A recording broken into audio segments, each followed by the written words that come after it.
Surah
सबलाई jealousy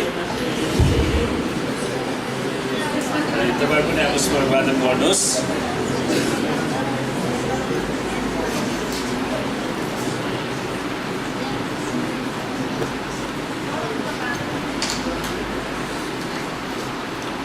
र पहिला हामी बिरामीहरूको लागि प्रार्थना गर्नेछौँ। तपाईँ जतिजना बिरामी हुनुहुन्छ तपाईँलाई प्रार्थनाको खाँचो छ भने हात उचाल्नु होला र हात उचाल्नु भएको बिरामी जति उभिनुहोस्।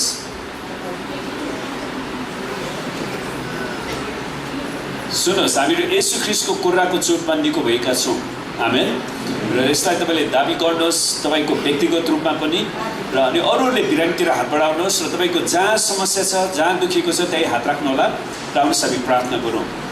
परमेश्वर पिता, हामी प्रार्थना गर्छौँ तपाईँका छोराछोरीको शरीरमा जे जति रोग बिमारहरू, शैतानका आक्रमणहरू, तन्त्रमन्त्रका श्रापहरू, देवी देवताका श्रापहरू, शारीरिक दुर्बलताहरू, कमजोरीपनहरूलाई हामी येशूको नाउँमा निस्किने येशूको कुराको चोटमा सबै रोगहरू निको भइसकेको घोषणा गर्छौँ।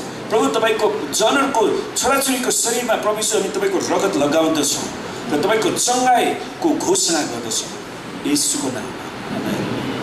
बस्नुहोस्। र दोस्रो विषय हामी प्रार्थना गर्नेछौँ। परमेश्वरको वचनले भन्छ काम नगर्नेले के गरोस्?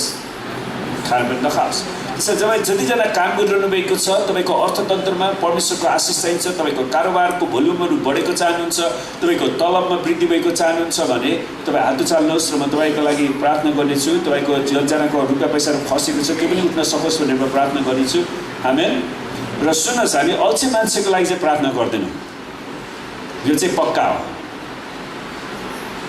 आमेन। र आउनुहोस् हामी प्रार्थना गरौँ। परमेश्वर पिता, हामी तपाईँलाई धन्यवाद दिँदछौँ यी मेहनती र परिश्रमी हातहरू जसले तपाईँको वचनअनुसार विभिन्न किसिमको व्यवसायमा रोजगारमा रहेर काम गरिरहनु भएको छ। परमेश्वर पिता, तपाईँले आफ्नो वचनमा भन्नुभयो म तिमीहरूको हातको परिश्रममा आशिष दिनेछु।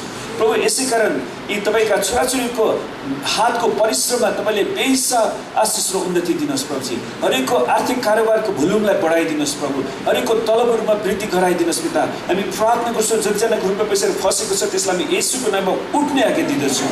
प्रभु, हामी प्रार्थना गर्छौँ हरेकको बालबच्चाहरूको लागि अहिले जसरी एडमिसन फीहरू चाहिएको छ प्रभु, स्कुल फीहरू प्रभु हरेकलाई तपाईँले जुटाइदिनुहोस्, आशिष दिनुहोस् प्रभु। हामी तपाईँसँग विन्ती गर्दछौँ। हामी प्रार्थना गर्छौँ प्रभु हाम्रो मण्डलीका हरेक सदस्यहरूले असल घाँस बाँस कपास शिक्षा दिशा प्राप्त गर्न सकुन् र आफ्नो सृष्टिकर्ता परमेश्वरको महिमा गर्न सकुन्। अनि प्रभु जसरी तपाईँले आशिष दिनुहुन्छ हरेकलाई दशांश, स्वेच्छाको बेटी, धन्यवादको बेटी, प्रेम बेटीहरू दिनलाई तपाईँले सिकाउनुहोस् प्रभु येशूको नाउँमा।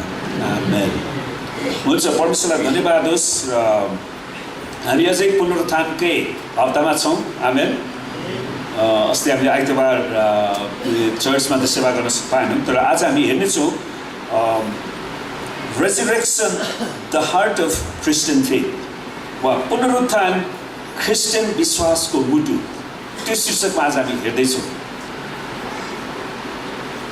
पुनरुत्थान क्रिस्चियन विश्वासको मुटु। सुन्नुहोस्, यदि येशू ख्रीष्टको पुनरुत्थान नभइदिएको भए आज हामी यसरी भेटघाट पनि हुन सक्ने थिएन। आमेन। येशू ख्रीष्टको पुनरुत्थान नभइदिएको भए मानिसको निम्ति आशा हुने थिएन। अनि मैले अघि विचार गरिरहेको थिएँ, यदि येशू ख्रीष्टको पुनरुत्थान नभइदिएको भए इङ्ग्लिसमा एउटा भनाइ छ, माइट इज राइट, जसको शक्ति उसको भक्ति। है, मान्छेले त्यस्तै गर्ने थिए। अहिले परमेश्वर सिंहासनमा हुनुहुँदाखेरि त मान्छेहरूले त्यो प्रकारले जीवन चलाइराखेका छन्, तर याद गर्नुहोस् प्रभु येशू ख्रीष्ट इन्साफको सिंहासनमा हुनुहुन्छ। आमेन। र उहाँले एक दिन त्यो इन्साफ गर्नुहुनेछ। त्यसै कारणले प्रियहरू, हामीहरूसँग परमेश्वरको डर छैन भने तपाईँले आजबाट परमेश्वरको डरको निम्ति पनि प्रार्थना गर्नुहोस्। परमेश्वर मलाई तपाईँको डर दिनुहोस्, तपाईँको डर। आमेन। हामीलाई कुनै मान्छेको डर चाहिँदैन, हामीलाई परमेश्वरको डर चाहिन्छ। र आज हामी हेर्नेछौँ है पुनरुत्थान क्रिस्चियन विश्वासको मुटु वा resurrection the heart of Christian faith. त्यसको लागि हामी लुका 24 को 1-7 पहिला म सरस्वती पढ्नेछु। हप्ताको पहिलो दिन बिहान सखारै ती स्त्रीहरूले तयार गरेका सुगन्धित द्रव्य लिएर तिनीहरू चिहानमा आए। तिनीहरूले ढुङ्गा चिहानबाट हटाएको भेट्टाए, तर भित्र पस्दा तिनीहरूले प्रभु येशूको शरीर पाएनन्। जब तिनीहरू यस विषयमा अलमल परिरहेका थिए तब चहकिलो पोसाक पहिरेका 2 पुरुषहरू तिनीहरूको छेउमा खडा भए। तिनीहरू भयभीत भए अनि जमिनतिर शिर झुकाए। तर ती दुई पुरुषले भने, तिमीहरू जीवित व्यक्तिलाई मृतकहरूका बीचमा किन खोज्छौ? तिमीहरू जीवित व्यक्तिलाई मृतकहरूका बीचमा किन खोज्छौ? उहाँ यहाँ हुनुहुन्न, तर जीवित भई उठ्नु भएको छ। उहाँ यहाँ हुनुहुन्न, तर जीवित भई उठ्नु भएको छ। आमेन। गालिलमा हुनुहुँदा उहाँले तिमीहरूलाई के भन्नुभएको थियो त्यो याद गर, कि मानिसको पुत्र पापी मानिसहरूका हातमा सुम्पिनु र क्रुसमा टाँगिनु र तेस्रो दिनमा जीवित भई उठ्नु आवश्यक छ। आमेन। त प्रभु येशू ख्रीष्ट पौडी उठ्नु भएको छ। अनि येशू ख्रीष्ट पौडी उठ्नु भएको कारणले आज हाम्रो विश्वास चाहिँ एकदमै अगाडि बढाउन सजिलो भएको छ। सुन्नुहोस्, येशूले कसरी मानव जातिको अन्तिम शत्रु मृत्युमाथि विजय गर्नुभयो त? क्रुसको मृत्यु र पुनरुत्थानद्वारा येशूको पुनरुत्थानलाई कसरी प्रमाणित गर्न सकिन्छ? यसको प्रमाण बाइबल, परमेश्वरको वचन हो। किनकि परमेश्वरको वचन बाइबल शास्त्रले येशू ख्रीष्टको पुनरुत्थान भयो भनेर घोषणा गरेको छ। आमेन। अनि परमेश्वरको वचन बाइबल शास्त्रले नै येशूले पौडी उठेर मृत्युमाथि विजय हासिल गर्नुभयो भन्ने कुराको प्रमाणित गर्दछ। त्यसैकारण तपाईँको हरेकको आफ्नो निजी बाइबल हुने मात्र होइन, तर निजी बाइबललाई पढ्ने बानी पनि गर्नुहोस्। तपाईँ कतिजनाले प्रत्येक दिन कम्तीमा 3 अध्याय पढिरहनु भएको छ? थोरैजनाले। तपाईँले बाइबललाई नबुझे पनि पढ्नुहोस्। परमेश्वरका आत्माले तपाईँलाई प्रकाश दिन सुरु गर्नुहुन्छ है। अर्को मुद्दा चाहिँ येशू ख्रीष्टको पुनरुत्थानले के कुराको प्रमाणित गर्दछ त? त्यसलाई हामी हेर्नेछौँ। पुनरुत्थानले परमेश्वरको उद्धारको योजना र उद्देश्यलाई प्रमाणित गर्दछ। येशू ख्रीष्ट पुनरुत्थान हुनुभएको कुराको ले नै के कुरा प्रमाणित गर्छ भने परमेश्वरले मानव जातिलाई उद्धार गर्ने योजना बनाउनु भएको थियो। अनि त्यो उद्धारको योजनाको महत्त्वपूर्ण कुरा चाहिँ येशूको पुनरुत्थान थियो। येशू पौडी नउठ्नु भएको भए हाम्रो पापको क्षमा हुने थिएन। वास्तवमा पुनरुत्थान सबै कुराको साँचो है, जुन साँचोले ढोका खोल्छ। त पुनरुत्थानले नै मानिस जातिको जीवनमा परमेश्वरको आशा, परमेश्वरको आशिषको निम्ति ढोका खोल्दछ। आमेन। यदि क्रिस्चियन विश्वासबाट, सुन्नुहोस्, यदि क्रिस्चियन विश्वासबाट पुनरुत्थानलाई हटाइदियो भने त्यहाँ क्रिस्टियानिटी नै रहँदैन। अनि शैतानले आज कतिवटा धर्ममा झुटा शिक्षाहरू उनीहरूले घुसाउने प्रयास गरेका छन्। मैले अस्ति मात्र एकजना मुसलमान, भूतपूर्व मुसलमान, अहिले उनी प्रभुमा आएका छन्।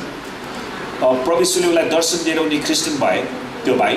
अनि उसको इन्टरभ्यू मैले हेर्दै गर्दाखेरि इस्लाम धर्ममा 3टा कुरा हटाएको रहेछ। उनीहरूले येशूको मृत्यु, पुनरुत्थान र येशू परमेश्वर हुनुहुन्छ भन्ने कुरालाई विरोध गर्छ। अनि त्यसले गर्दा सबै मुसलमानलाई शैतानको दासत्वमा उनीहरूले राख्न सफल भएका छन्। अनि यहोवाको साक्षीहरूले पनि त्यही झुटा कुरा ल्याउँछन्। येशू, उनीहरूले के भन्छ भने हामी पनि येशू बन्न सक्छौँ। जसरी येशू ख्रीष्टलाई पवित्र आत्माको भरपुरीबाट उहाँले सेवकाई गर्नुभयो, हामी पनि येशू बन्छ। त्यो किसिमकोमा सुन्नुहोस्, त्यो चाहिँ हिन्दू धर्मको सिद्धान्त हो। मानिस कहिले पनि ईश्वर बन्दैन। सुन्नुहोस्, हामी स्वर्गमा गइसकेपछि पनि हामी सिद्ध मानिस मात्रै भन्छौँ, तर हामी मानिसै भन्छौँ। आमेन। तर स्वर्गमा हामीले सर्वोच्च परमेश्वरलाई निरन्तर आराधना गर्नेछौँ अनन्तसम्म, तर हामी मानिस नै हुनेछौँ। अनि यहोवाको साक्षी, अब हिन्दू धर्म त भइहाल्यो, मानिसलाई नै ईश्वर बनाउने चलन त्यहाँनिर छ। अनि शैतानको चालबाजी पनि त्यही हो। त्यसैले शैतानले मानिसहरूको माझमा ख्रीष्टको पुनरुत्थानको विरुद्धमा लिएर आउने प्रयास गरेको छ। तर येशू ख्रीष्ट मृत्युबाट पौडी उठ्नु भयो। अनि उहाँ आज पनि परमेश्वरका जनहरूसँग उहाँ देखा पर्नुभएको छ। उहाँ सपनाद्वारा बोल्नुभएको छ, उहाँको वचनद्वारा बोल्नुभएको छ, उहाँ अगमबाणीद्वारा बोल्नुभएको छ, उहाँ विभिन्न कुराद्वारा, प्रकृतिद्वारा पनि उहाँ बोल्नुहुँदछ। आमेन। किनकि येशूको पुनरुत्थान क्रिस्टियानिटीको मुटु। यो पुनरुत्थानद्वारा नै सबै कुरा सम्भव भएको छ। पुनरुत्थान ऐतिहासिक घटना हो, यो काल्पनिक कुरा होइन है, जसलाई परमेश्वरको वचन बाइबलले रेकर्ड गरेको छ वा आलेख गरेको छ। बाइबलको विवरण साँचो भन्ने कुरा पुरातत्त्वविद है आर्कियोलोजिस्टहरूले पनि प्रमाणित गरिदिएका छन्। बाइबलका हरेक घटनाहरू सुन्नुहोस्, कतिचोटि पुरानो करारको विशेष गरी मोसाले लाल समुद्र तार्दाखेरिको अनि त्यो मिस्री सिपाहीहरूको त्यो हात हतियारहरू उनीहरू आएको त्यो जुन बग्गीहरू जे थिए त्यसका टुक्रा टाक्रीहरू त्यहाँनिर फेला पारिसकेको छ। नोहको जहाज पनि पत्ता लगाइसकेको छ। अनि जसरी सदोम र गोमोरामा परमेश्वरले सल्फर के भन्छ त्यसलाई नेपालीमा सल्फर खन्याउनु भयो, जुन कुरा आगो र गन्धक त्यो खन्याउनु भयो, त्यो गन्धक पनि अहिलेसम्म पनि छ त्यसको टुक्रा, त्यसलाई बाल्न मिल्छ अनि उनीहरूले युट्युबमा राखिदिएका छन् है। त्यसैले बाइबलले दिएको विवरण कुनै पनि काल्पनिक होइन प्रियहरू, यो परमेश्वरको आत्माले प्रकाश दिएर परमेश्वरका विभिन्न दासहरूद्वारा 40 जनाभन्दा बढी लेखकहरूद्वारा बाइबललाई लेखिएको छ 1600 वर्षको अवधिमा। त्यसैले कसैको कल्पना रचना वा कुनै कविता गद्य साहित्य पद्य त्यस्तो केही पनि होइन, यो परमेश्वरको वचन हो। आमेन। त्यसैले तपाईँले परमेश्वरको वचनलाई पढ्न सिक्नुहोस् अनि बुझ्न सिक्नुहोस् अनि आफ्नो जीवनमा अभ्यास गर्नुहोस्। पवित्र आत्माले हाम्रो आत्मालाई बाइबलको विवरणको सत्य तथ्य हो भन्ने कुराको साक्षी दिनुभएको छ। अनि पवित्र आत्माले पनि हाम्रो आत्मालाई साक्षी दिनुहुन्छ, बाइबलमा लेखेको विवरण यो सत्य तथ्य हो। आमेन। अनि जसमाथि हामीले विश्वास राखेका छौँ। येशू ख्रीष्टको पुनरुत्थानको अर्थ के हो त? यसले के कुराहरू हासिल गरेको छ? पहिलो कुरा, पुनरुत्थानले परमेश्वरको वचनको सत्यतालाई प्रमाणित गर्दछ। त्यसैले हामी परमेश्वरको वचन बाइबल धर्मशास्त्रमाथि बाइबल शास्त्रमाथि विश्वास राख्न सक्छौँ। बाइबलको वचनले दिएको आज्ञामाथि पालन गर्न सक्छौँ भरोसा गरेर, अनि त्यसले हाम्रो जीवनमा आशिष र उन्नति ल्याउँदछ। प्रेरित 2:1-41 मण्डलीको इतिहासमा एउटा महान दिनमा डोराउँछ। प्रेरित 2:1-41 भने त्यहाँ के भएको छ? मण्डलीको जन्म भएको छ पेन्टिकोसको दिनमा, जुन दिन विश्वासीहरू पवित्र आत्माको शक्तिद्वारा भरिए, जुन शक्तिको अभिषेकमा पत्रुस खडा भएर एउटा महान प्रचार गर्दछन्। उनले येशूको पुनरुत्थानको प्रचार गर्छन् वास्तवमा, अनि जसको कारण 3000 जना मानिसहरूले येशूमा विश्वास गरेर पानीको बपतिस्मा लिए। अनि यसरी पहिलो मण्डलीको जन्म भएको थियो पुनरुत्थानपछि। आमेन। प्रेरित 2:23-25 येशूले मृत्युको पीडालाई अन्त गर्नुभयो र किनकि उहाँ मृत्युको शक्तिमा रहिरहनु असम्भव थियो। पीडाको पनि एउटा नाप छ अनि प्रभु यीशु ख्रीष्टले त्यो कुरा सहनु भयो अनि उहाँले आज हाम्रो पीडा बोकिदिनु भएको छ ताकि हामी पीडा मुक्त हुन सक्छौँ। आमेन। उहाँले हाम्रो रोग बिमारलाई बोक्नु भयो, उहाँ आफै बिरामी पर्नु भयो क्रुसमा। विचार गर्नुहोस्, रोमी सिपाहीको त्यो क्रूर कोर्राको चोट, भालाको रोपाई, काँडाको मुकुट अनि हातमा त्यो क्रुसको ठोकाइ, ती सबै कुराले तपाईँ विचार गर्नुहोस्। तपाईँ एउटा मान्छे घाइते भयो भने तुरुन्तै ज्वरो आएर कति बिरामी पर्छ पर्दैन थाहा छ। प्रभु यीशु ख्रीष्ट त्यतिखेर उहाँले बिरामीपनलाई अनुभव गर्नुभयो। यद्यपि उहाँको जीवनकालमा उहाँ कहिले पनि बिरामी हुनुहुन्थेन, तर त्यो समयमा उहाँले लिनुभयो अनि हामीलाई आज उहाँको चङ्गाई दिनुभएको छ। आमेन। यसै कारण येशू मृत्युबाट बौरी उठ्नुभयो र मृत्युको शक्तिले उहाँलाई गाँजेर राख्न सकेन। परमेश्वरलाई धन्यवाद होस्। यसै कारण आज हाम्रो पनि आशा छ, हामी शरीरमा यो शरीर माटोको शरीर त माटोमै जान्छ, तर परमेश्वरले हामीलाई स्वर्गमा जानको लागि स्वर्गीय महिमित शरीर दिनुहुनेछ। आमेन। त्यो चाउरी नपर्ने, छालामा दाग पनि लगाउन नपर्ने, क्रिम पनि लाउन नपर्ने, मलाई जहाँसम्म लाग्छ कपाल कोर्न पनि पर्दैन। आमेन। सम्भवत स्वर्गमा गएपछि नुहाउनु पनि आवश्यक पर्दैन। अब यहाँ अहिले खै कति छिटो काखी गनाएर डुङडुङ गनाउँछ होइन, खुट्टा गनाउँछ। विचार गर्नुहोस्, परमेश्वरले त्यो महिमित शरीर दिनुहुनेछ जुन सबै कुरामा सिद्ध हुनेछ। आमेन। तपाईँ अहिले कतिजनालाई ऐना हेरेर आफ्नो अनुहारदेखि चिन्ता लाग्छ, ला मेरो छाला अहिले अलिकति अस्तिभन्दा अहिले चाउरेछ, कसरी अब यसलाई जवान राख्ने होला भन्ने चिन्ता छ।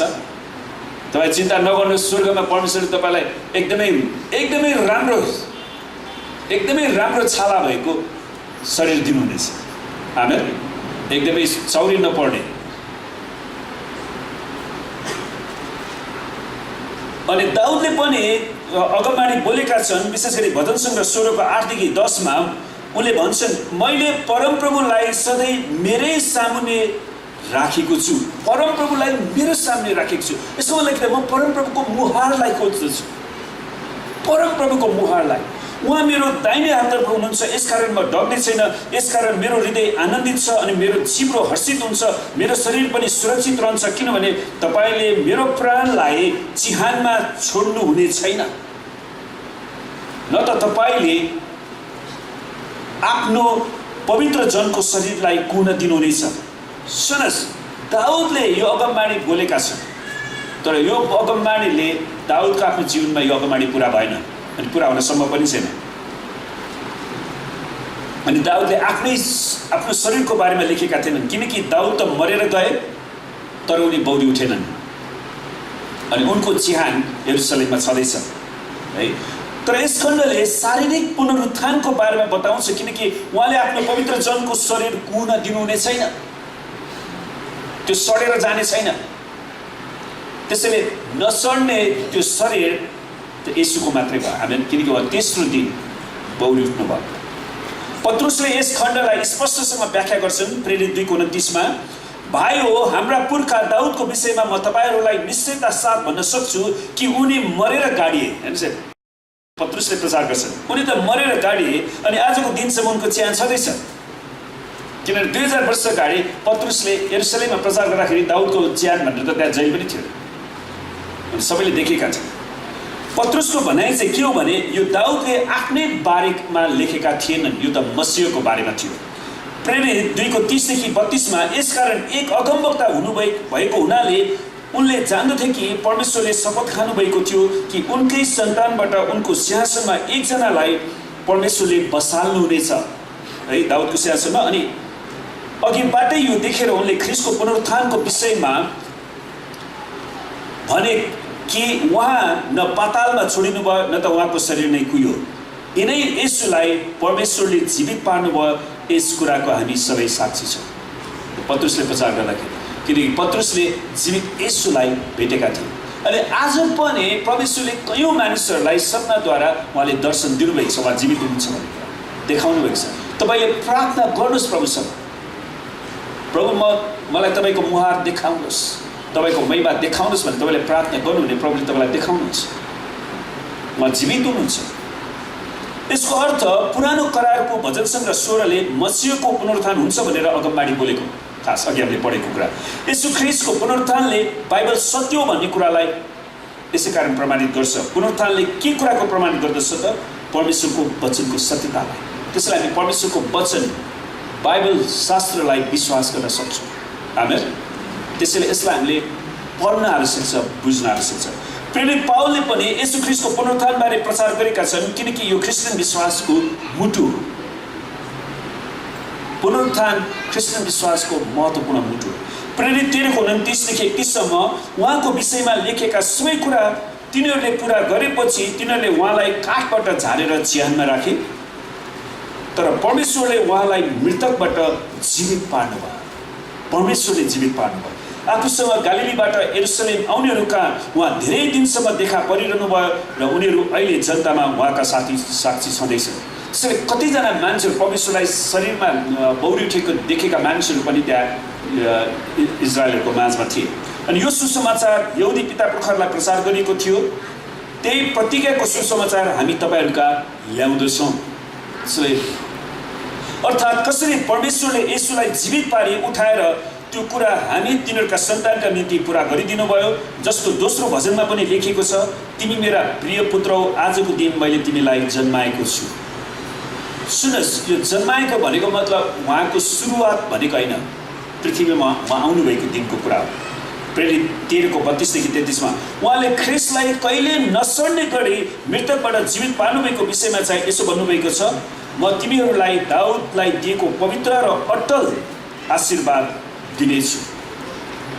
अनि परमेश्वरलाई धन्यवाद होस्, उहाँले इतिहासमा विभिन्न व्यक्तिहरूलाई यो प्रतिज्ञा दिनुभयो, विशेष गरी दाउदलाई। किनकि अर्को ठाउँमा यसो पनि भनिएको छ, तपाईँले आफ्नो पवित्र जनको शरीर सड्न दिनुहुने छैन। प्रेरित 13:34 देखि 35 दाउदले त आफ्नो पुस्तामा परमेश्वरको बोलावटको सेवा पुरा गरेपछि उनको मृत्यु भयो है। उनले आफ्नो सेवाकाई पुरा गरे अनि उनको मृत्यु भयो र उनको शरीर सडेर गइसकेको छ। तर जसलाई अर्थात् येशू परमेश्वरले उहाँलाई बौरी उठाउनु भयो, उहाँको शरीर सड्न दिनु भएन। त्यसैले स्वर्गमा विचार गर्नुहोस् प्रियहरू, येशूसँग मानव शरीर छँदैछ उहाँसँग, जुन कुरा पहिला परमेश्वरसँग थिएन। उहाँ पृथ्वीमा आमाको गर्भमा आएर उहाँले मानव शरीरमा आउनुभयो अनि त्यो मानव शरीरलाई सँगै लिएर उहाँ जानुभयो। त्यसैले हाम्रो मानिसको शरीरको समस्यालाई उहाँले एकदमै राम्रोसँग बुझ्न सक्नुहुन्छ अनि त्यसै कारण हामीले उहाँसँग प्रार्थना गर्न सक्छौँ। हामी यहाँ देख्न सक्छौँ कि यदि येशू ख्रीष्ट बौरी नउठ्नु भएको भए, सुन्नुहोस्, यदि येशू ख्रीष्ट बौरी नउठ्नु भएको भए भजन सङ्ग्रह 2:16, यशाया 55-53 अध्यायहरू झुटा साबित हुने थियो। तर परमेश्वरलाई धन्यवाद होस्, बाइबलको अगमबाणीलाई येशू ख्रीष्टले पुरा गर्नुभयो। आमेन। येशू ख्रीष्टले पुरा गरिसक्नु भएको कारण अब अर्को मसीहको आवश्यकता छैन, जो यहुदीहरू अहिले पनि अर्को मसीहको बारेमा पर्खिराखेका छन्। त्यसैले हामीले यहुदी जातिहरूको लागि प्रार्थना गर्नुपर्छ, किनकि पहिलो सुसमाचार यहुदी जातिलाई आएको थियो अनि येशू ख्रीष्ट यहुदी घरानाबाटै जन्मिनु भएको थियो। आमेन। पावलले राजा अग्रिपासको सामने गवाही दिँदछन्, आजको दिनसम्म परमेश्वरबाट मैले सहायता पाएको छु, यसैले साना ठुला दुवैलाई गवाही दिँदै र यहाँ खडा भएको छु। अगमवक्ताहरूले र मूसाले बोलेको वचन अवश्य पुरा हुनेछन् भन्ने कुरा बाहेक मैले अरू केही भनेको छैन। उसले अग्रिपासको सामने बताउँछन्, मैले कुनै रोमी साम्राज्यलाई गडबड हुने, रोमी साम्राज्यमा विद्रोह फैलाउने कुरा प्रचार गरेको छैन। उनले त्यो कुरालाई स्पष्ट पार्छन्। उनले त अगमवक्ताले मूसाले भनेको कुरालाई मात्र प्रचार गरेका छन्। उनीहरूले भनेका थिए कि ख्रीष्टले दुःख भोग्नै पर्छ र मृतकबाट जीवित हुनुभएको पहिलो भएर उहाँले आफ्ना जाति र अन्य जातिहरूलाई ज्योतिको घोषणा गर्नुहुन्छ, जुन कुरा उनले प्रेरित 26:22-23 पाइन्छ। सुन्नुहोस्, येशू ख्रीष्ट जीवित हुनुभएको पहिलो भनेको मतलब के भने येशू ख्रीष्ट भन्दा अगाडि पनि पहिला मरेको मान्छेहरू बौरी उठेका थिए। पुरानो करारमा पनि मरेको मान्छे बौरी उठेको छ। अगमवक्ताहरूले प्रार्थना गरेर उठाएका छन्। परमेश्वर आफैले पनि कतिजना मरेको मान्छेलाई बौरी उठाउनु भयो, तर तिनीहरू चाहिँ के भयो भने बौरी उठेर तर पछि उनीहरू फेरि मरेर गए। तर येशू ख्रीष्ट चाहिँ मृत्युबाट बौरी उठ्नु भएपछि फेरि मर्नु भएन, उहाँ सदाको लागि बौरी उठ्नु। आमेन। त्यसैले उहाँ मात्रै त्यो पहिलो बौरी उठ्नु भएको छ। अर्थात् सम्पूर्ण पुरानो करार है, पुरानो करारलाई 3वटा शब्दमा समराइज गर्न सकिन्छ, व्यवस्था, अगमवक्ता र भजन है, यो 3वटा। अनि यो सम्पूर्ण पुरानो करार वा 39वटा पुस्तकले मसीहको मृत्यु र पुनरुत्थानको बारेमा बोल्दछ। जब यहुदीहरूले येशूसँग चिन्ह मागे, उहाँले तिनीहरूलाई भन्नुभयो, यस मन्दिरलाई भत्काइदेऊ र म ती दिनमा यसलाई खडा गर्नेछु। अनि उहाँले यो मन्दिर भनेर कसलाई भन्नुभएको थियो? यस मन्दिरलाई, उहाँले आफ्नो शरीरलाई देखाएर। तर यहुदीहरूले चाहिँ के भने त्यो अब जसरी हुन्छ येशूको विरुद्धमा कुरा लाग्छ नि त, अनि उनीहरू चाहिँ मन्दिर भत्काइदिने भन्यो भनेर मान्छेलाई कसरी हुन्छ बहकाउने क्या। उनीहरू प्रभुले भनेको कुरालाई सुन्ने बेलामा ध्यान दिएर नसुन्ने अनि नचाहिने कुरा बहकाउने। अहिले पनि मान्छेहरूको स्वभाव छ नि, यस मन्दिरलाई भत्काइदेऊ, म 3 दिनमा यसलाई खडा गर्नेछु। योना 2:19 यहुदीहरूले आफ्नो अज्ञानतामा येशूलाई भन्दछन्। यहुदीहरूले के भने यस मन्दिरलाई निर्माण गर्न 46 वर्ष लाग्यो, तर परमेश्वरले यरुशलेमको मन्दिरको बारेमा भन्नुभएको थिएन। र के तपाईँ यसलाई 3 दिनमा खडा गर्न सक्नुहुन्छ र? तर जुन मन्दिरको विषयमा उहाँले बोल्नुभएको थियो त्यो त उहाँको शरीर थियो। आमेन। अनि आज पुनरुत्थानको कारण परमेश्वरले आफ्नो पवित्र आत्मा खन्याउनु भएको कारणले हामीभित्र परमेश्वरको आत्मा वास गर्नुहुन्छ र हाम्रो शरीर पनि परमेश्वरको आत्माको मन्दिर हो। आमेन। तपाईँको शरीर तपाईँमा भएको पवित्र आत्माको मन्दिर हो। त्यसैले यो मन्दिरलाई शुद्ध, पवित्र, निष्कलङ्क, स्वस्थ राख्नु, ठिक खाना खानु, ठिक उपचार गर्नु एकदमै महत्त्वपूर्ण छ। आमेन। जब उहाँ मृतकबाट उठाइनु भयो तब येशूले भन्नुभएको यो कुरा चेलाहरूले स्मरण भयो। चेलाहरूले स्मरण गर्छन् र तिनीहरूले धर्मशास्त्रमाथि र येशूले बोल्नुभएको वचनमाथि विश्वास गरे, जुन कुरा योना 2:20-22 पाउँछौँ। धर्मशास्त्रले पुनरुत्थानको प्रतिज्ञा गरेको छ भन्ने कुरा तिनीहरूलाई थाहा थियो। येशू ख्रीष्टको पुनरुत्थानले परमेश्वरको वचनको सत्यता र गल्ती छैन भन्ने हाम्रो विश्वासलाई प्रमाणित गर्दछ। लुका 24 अध्यायले इम्माउसको बाटोमा हिँड्दै गरेका दुईजना चेलाहरू जो दुखित र पीडाले भरेका थिए, जसलाई उहाँको पुनरुत्थानबारे जानकारी थिएन तर असल कुराको निम्ति नसुन्नु भयो भन्ने सोचेका थिए। उनीहरूले भन्छन् इस्रायलको उद्धार गर्ने त उहाँ नै हुनुहुन्छ भन्ने उनीहरूले आशा गरेका थिए। येशूले तिनीहरूलाई भन्नुभयो, ए अबुझ मानिसो, तिमीहरूको हृदय यति सुस्त भएको छ कि अगमवक्ताले भनेको कुराहरू विश्वास गर्दैनौ। अगमवक्ताले भनेको कुरा नै उनीहरूले विश्वास गर्न सकिरहेका छैनन्। के ख्रिस्टले यी कष्टहरू भोग्नु र आफ्नो महिमामा प्रवेश गर्न आवश्यक थिएन र? तब मूसा र सबै अगमवक्ताहरूबाट सुरु गरेर उहाँले धर्मशास्त्रमा आफ्नो विषयमा लेखेका कुराहरूको अर्थ तिनीहरूलाई खोलिदिनु भयो। प्रभु यीशुले अर्को बाइबल अध्ययन दिनुभयो त्यहाँनिर। हेर्नुहोस् सर, मूसा र सबै अगमवक्ता भनेको मलाई के हो? मूसा भनेको 5वटा पुस्तक, उत्पत्ति पुस्तक, लेवीगन्ती व्यवस्था। अगमवक्ता भनेको बाँकी सबै पुस्तक हो। पुरा बाइबल अध्ययन तिनीहरूलाई दिनुभयो यसो ख्रिस्टले मसीहको बारेमा। त्यसैले बाइबल पढ्नु कति महत्त्वपूर्ण छ। आमेन। अनि त्यसलाई त्यसको सन्दर्भमा बुझ्नु कति आवश्यक छ। लुका 24:25-27 हामी त्यो कुरा पाउँछौँ। पुरानो करारमा हरेकचोटि थुमाको बलिदान हुँदा, सुन्नुहोस्, उनीहरूले जब थुमाको बलिदान गर्थे, मसीहको मृत्यु र पुनरुत्थानको चित्र देख्न सकिन्छ त्यहाँनिर कि एक दिन परमेश्वरले आफ्नै पुत्रलाई मानिस जातिको पापको लागि बलिदान गर्नुहुनेछ अनि उहाँ फेरि आउनुहुनेछ। त्यसको चित्रण गर्दछ। धर्मशास्त्रमा बलिदान बारे हरेकचोटि उल्लेख गर्दा त्यसले मसीहको मृत्युलाई जनाउँदछ। तर जब धर्मशास्त्रले मसीहको राज्य र शासनबारे बताउँछ, यसले हाम्रो परमेश्वर मसीह येशू ख्रिस्ट जीवित हुनुहुन्छ भन्ने जनाउँछ। किनभने जीवित व्यक्तिले मात्र राज्य गर्न सक्छन्। आमेन। उसले शासन चलाउन सक्छ। पहिलो कोरिन्थी 15:3-4 पौलले लेख्छन्, किनभने मैले जे पाएँ त्यसैलाई सबैभन्दा मुख्य विषयको रूपमा तिमीहरूलाई सुम्पिदिए। अर्थात् त्यो चाहिँ के थियो त? पवित्र धर्मशास्त्र अनुसार ख्रिस्ट हाम्रा पापको निम्ति मर्नुभयो। येशू ख्रिस्ट तपाईँ र मेरो पापको निम्ति मर्नुभयो। सम्पूर्ण मानव जातिको पापको निम्ति मर्नुभयो। हो, उहाँ हिन्दूहरूको पापको निम्ति मर्नुभयो, उहाँ मुसलमानको पापको निम्ति मर्नुभयो, उहाँ बुद्धिस्टहरूको पापको निम्ति मर्नुभयो, उहाँ नास्तिकहरूको पापको निम्ति मर्नुभयो, सबै मानिस जातिको पापको निम्ति मर्नुभयो। आमेन। परमेश्वरको आत्माले उनीहरूको आँखा खोलिदिन आवश्यक छ। अनि उहाँ गाडिनुभयो अनि पवित्र धर्मशास्त्र अनुसार तेस्रो दिन उहाँ पुनर्जीवित पारिनुभयो। यसको मतलब के त? प्रभु येशू ख्रिस्ट त्यतिकै लटरपटर गरेर मरे अनि बौरी उठ्यो भनेर भने होइन रहेछ। उहाँले परमेश्वरको वचन अनुसार, किनकि परमेश्वरले आफ्नो काम आफ्नो वचन अनुसार मात्रै गर्नुहुँदछ। हामीले सेवकाई पनि परमेश्वरको वचन अनुसार मात्रै गर्दछौँ। आमेन। त्यसैले हामीले परमेश्वरको वचन पढ्नु कति आवश्यक छ। पुनरुत्थानले, दोस्रो कुरा, पुनरुत्थानले परमेश्वरको पुत्रको ईश्वरत्वलाई प्रमाणित गर्दछ। अर्थात् येशू ख्रिस्ट परमेश्वर हुनुहुन्छ भन्ने कुरालाई पुनरुत्थानले प्रमाणित गर्छ। उहाँ परमेश्वर हुनुहुन्छ भन्ने कुराको प्रमाण नै उहाँको मृत्युबाट पुनरुत्थान हो। तर येशू ख्रिस्ट हाम्रो पापको लागि क्रुसमा जानु भएर अनि उहाँ बौरी उठ्नु भयो। आमेन।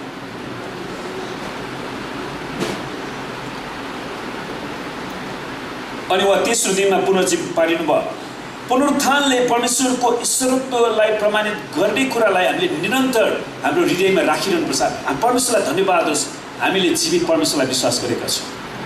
हामीले कुनै ढुङ्गा, मूर्ति, खोला, नाला, रुख, पात, मान्छेको कल्पनाहरू, सिपहरूलाई, फोटोहरूलाई हामी पूजा गर्दैनौँ। आमेन।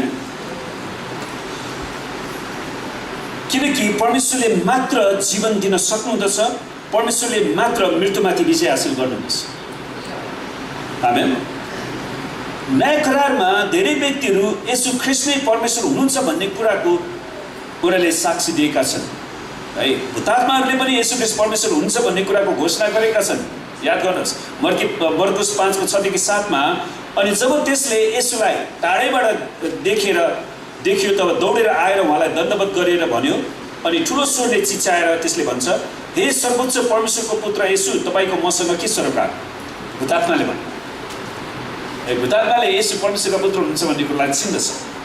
नरकका सम्पूर्ण दूतहरू, पतन भएका स्वर्गदूतहरूलाई येशू परमेश्वर हुनुहुन्छ भन्ने बारेमा थाहा छ। त्यसै कारणले त येशूको नाममा उनीहरू भाग्नुपर्छ। आमेन। अनि बोक्सी विद्या अभ्यास गर्ने मान्छेले जो भूतात्मा खेलाउँछन् तिनीहरूले हामीलाई कुनै मन्त्र फाके पनि केही पनि हुँदैन नि। आमेन। यूहन्ना 9 अध्यायले जन्मेको अन्धो मानिसलाई येशूले निको पार्नु भएको बारेमा बताउँछ। जो जन्मैदेखि अन्धो थियो। अनि यसुले त्यसलाई सोध्नुभयो, के तिमी मानिसको पुत्रमाथि विश्वास गर्दछौ? अनि त्यसले जवाब दिएर भन्छ, प्रभु उहाँ को हुनुहुन्छ? म उहाँमाथि विश्वास गर्नेछु। यसुले त्यसलाई भन्नुभयो, तिमीले उसलाई देखेका छौ अनि तिमीसँग बोल्ने उही नै हो। तब त्यसले भन्यो, प्रभु म विश्वास गर्दछु। र त्यसले उहाँलाई दण्डवत गर्यो। दण्डवत भनेको उहाँलाई के थाहा छ? उहाँको आराधना गर्यो। अनि परमेश्वरले मात्र त्यो आराधना ग्रहण गर्नुहुन्छ अनि यसुले त्यो आराधना ग्रहण गर्दैन। जुन कुरा यूहन्ना 9:35-38 हामी देख्न सक्छौँ। उसलाई थाहा थियो कि ऊ परमेश्वरसित बात गरिरहेको थियो, तर बाँकी मानिसहरूले भनेका थिए उहाँ कहाँबाट हुनुहुन्छ भने हामी जान्दैनौँ है। तब अन्ध मानिसले भन्छ, कस्तो विचित्रको कुरा, उहाँ कहाँबाट आउनुभएको होस् तपाईँहरू जान्नुहुन्न, तर मेरो आँखा उहाँले नै खोलिदिनु भयो। यूहन्ना 9:29-30।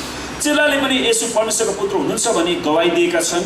पत्रुसले चेलाहरूको प्रतिनिधित्व गरेर भन्छन्, तपाईँ ख्रीष्ट हुनुहुन्छ, जीवित परमेश्वरका पुत्र। किनकि यसुले प्रश्न सोध्नुभएको थियो, मानिसहरूले मेरो बारेमा के भन्छन्? कसैले एलिया अगमवक्ता, कसैले पुरानो अगमवक्ताहरूमध्ये कोही, तर तिमीहरू चाहिँ के भन्छौ? तपाईँ परमेश्वरका पुत्र ख्रीष्ट हुनुहुन्छ भनेर पत्रुसले घोषणा गर्दछन्। अनि चेलाहरूमध्येका एकजना थोमाले पनि भन्छन्, पछिबाट उनले चेलाहरूले उसलाई थोमालाई भन्छन्, थोमा प्रभु यीशु बोरी उठ्नु भएको छ। अनि थोमाले के भन्छ, जबसम्म म उहाँको हातमा काँटीको प्वाल देख्दिनँ र उहाँको हातमा म औँला छिराउँदिनँ। अनि त्यसबाट सुन्नुहोस्, थोमाको शङ्खाले हामीलाई यीशु ख्रीष्टको हातमा कत्रो प्वाल थियो भन्न पनि विश्वास गर्न सजिलो भएको छ क्या। खास उसले भनेछ नि, म उहाँको हातमा औँला छिराउँछु भनेको औँला छिर्ने प्वाल थियो है। अनि उसले भन्छ, म कोखामा मेरो हात छिराउँदिनँ भनेपछि निकै ठुलो भङ पारेको रहेछ। किनकि रोमी सिपाहीले कोखामा भाला हानेर त्यसलाई तान्दाखेरि थोमाले आफ्नै आँखाले देखिराखेको थियो। उसले देख्थ्यो कि त्यो हातको पालमा औँला छिराउन सम्भव थियो अनि कोखाको त्यो जुन भङ परेको थियो त्यहाँ हात छिर्न सक्ने भङ थियो। प्रिय प्रभु यीशु ख्रीष्ट साँच्चीकै क्रुसमा मर्नुभएको थियो। आमेन। अनि उसले त्यो शङ्का गर्छ, जबसम्म म त्यो देख्दिनँ तबसम्म विश्वास, म नक्कली यसमा विश्वास गर्नेवाला छैन भनेर थोमाले त्यो कुरालाई भन्छन्। त्यसपछि ठिक छ थोमा, त्यसो भए तिमी हामीसँग बस्छ। अनि त्यसपछि अर्को हप्ता प्रभु यीशु आउनुहुन्छ अनि उहाँले तिनीहरूलाई शान्तिको कामना गर्नुहुन्छ।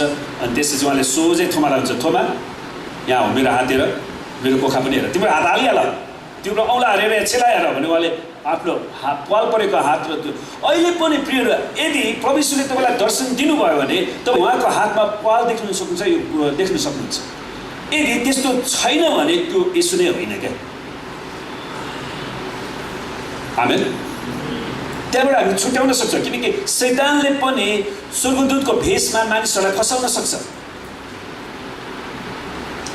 तर थोमाको शङ्काले गर्दाखेरि परमेश्वरलाई धन्यवाद होस्, उनी चाहिँ देखेर मात्रै विश्वास गर्ने, छामेर मात्रै विश्वास गर्ने विश्वास थियो उसमा। अनि त्यसले चाहिँ यसो साँच्चीकै बहु उठ्नु भएको छ भन्ने कुराको अझ प्रमाण गर्दछ अनि हामीलाई विश्वास गर्न अझ सजिलो भएको छ। आमेन। अनि उसले भन्छन्, मेरा प्रभु र मेरा परमेश्वर, तपाईँ मेरो प्रभु र मेरा परमेश्वर हुनुहुन्छ। अनि नथनेललाई पनि प्रभु यीशु ख्रीष्टले जब नथनेलको बारेमा बताउनुहुन्छ अनि उसले भन्छन् यूहन्ना 1:49 तपाईँ परमेश्वरका पुत्र हुनुहुन्छ। अनि मत्तीले भनेका थिए उहाँ परमेश्वर हामीसित हुनुहुन्छ, इम्मानुएल परमेश्वर हामीसित। मर्कुसले लेख्दैछन् उहाँ येशू ख्रीष्ट परमेश्वरका पुत्र हुनुहुन्छ। लुकाले भन्दछन् उहाँ परमेश्वरका पुत्र हुनुहुन्छ। आमेन। त्यसैले येशू परमेश्वर हुनुहुन्छ। आमेन। नयाँ करारका लेखक प्रेरितहरूले येशू ख्रीष्टको ईश्वरत्वलाई घोषणा गर्दछन्, उहाँ परमेश्वर हुनुहुन्छ भन्ने कुरालाई घोषणा गर्छ। बप्तिस्मा दिने यूहन्नाले पनि घोषणा गरेका छन्, मैले देखेको छु र गवाई दिएको छु कि परमेश्वरका पुत्र उहाँ नै हुनुहुन्छ। आमेन। यूहन्ना 1:34 मरियमकी दिदी मार्थाले पनि घोषणा गर्छन्, हे प्रभु म विश्वास गर्छु तपाईँ संसारमा आउनुहुने ख्रीष्ट परमेश्वरका पुत्र हुनुहुन्छ, जुन कुरा यूहन्ना 11:27 रेकर्ड गरिएको छ। येशूको क्रुसको बलिदानको समय रोमी कप्तान त्यो सिपाहीले साक्षी दिन्छन्, साँच्चै नै यी मानिस परमेश्वरका पुत्र रहेछन्। मर्कुस 15:39 किनकि रोमी कप्तान सिपाहीले धेरै मान्छेहरूको क्रुसको फाँसी दिएको कुरालाई उसले आफ्नै आँखाले देखेका थिए। तर जब येशू ख्रीष्टको क्रुसको मृत्युलाई उसले देखे त्यसपछि उसले यो कुरा घोषणा गर्छ, उहाँ चाहिँ परमेश्वरको पुत्र हुनुहुन्छ। उसले त्यो प्रकाश पाउँदछन्। येशू ख्रीष्टले यो दाबी गर्नुभयो, यदि तिमीहरूले मलाई देखेका छौ भने तिमीहरूले पितालाई देखेका छौ, म र पिता एक हौँ। योना 10:30 अर्थात् जसले मलाई देखेको छ त्यसले पितालाई देखेको छ। योना 14:9 मा।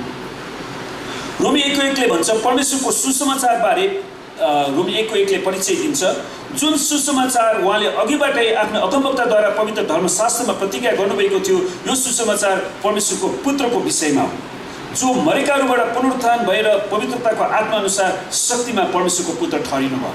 अनि येशू ख्रीष्ट उहाँ जीवित हुनुभएको कारणले उहाँले आज हामीलाई आशिष दिइरहनु भएको छ, चङ्गाई दिइरहनु भएको छ, छुटकारा दिइरहनु भएको छ, शान्ति दिइरहनु भएको छ, अगुवाई दिइरहनु भएको छ, सान्त्वना दिइरहनु भएको छ, उहाँको धार्मिकतामा अगुवाई गरिरहनु भएको छ, उहाँको पवित्रतामा डोराइरहनु भएको छ।